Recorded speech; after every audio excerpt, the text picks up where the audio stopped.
Hey everyone, this is part 2 of the Year in Review series, and I know in part 1 I said I was going to do the top 5 projects, but almost every project I did was a learning experiment and something new, so it was too hard to pick just 5. That said, here are the top 15 of my projects I've put together in the past year and a reason or two why I liked working on each one.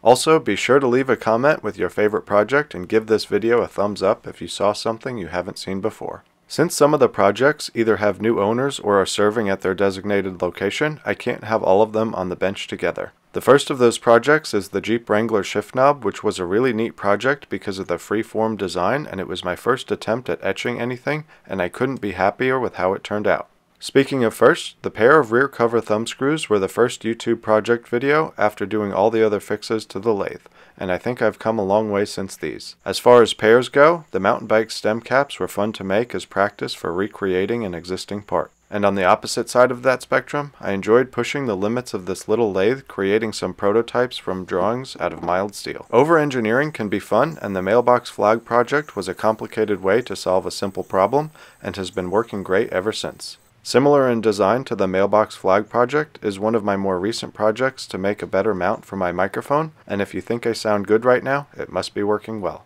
Going back to the bench and pushing the limits of this lathe is a project that is the main reason for getting this lathe in the first place. It's very cool to be able to fill a need with a custom part that doesn't exist otherwise, and this will be perfect for mounting the GSX-R rotor on my custom CB360 motorcycle project. Working my way around, if there's one project that has been wildly more popular than the rest, it's the Machinists hammer. I think it's hard to claim you can run a lathe without having made a hammer at some point, and not only did I have fun working on this project, it gave me the confidence to try more complicated multi-part projects, and the popularity of the videos gave me motivation to keep creating content. Next, the tailstock holder is probably one of the more involved projects between using the lathe as a mill and accurately cutting a Morse taper. Not only was this one another fun project with a variety of materials playing nice together, but has been a useful tool since.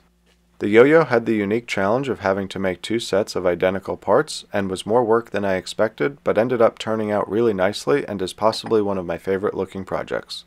I think it's hard to talk about the cool things I've tried to do without including the game die project. Despite the debate on the legitimacy of the weight distribution, being able to make something so square on a tool that is designed to make things really round was a really neat twist on what comes to mind about what a lathe can do.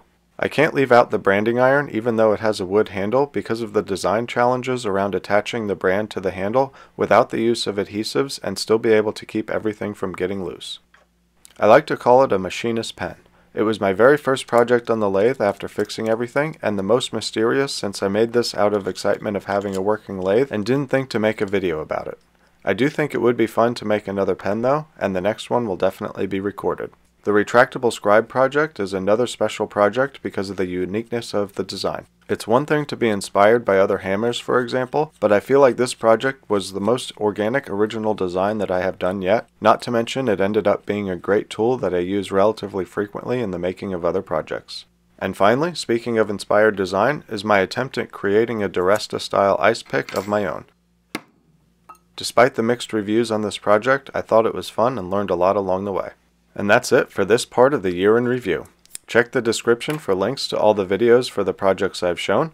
Don't forget to comment with your favorite, hit that thumbs up if you saw something new. Thanks so much for watching, and be sure to subscribe if you're not already to see what comes next in the upcoming year.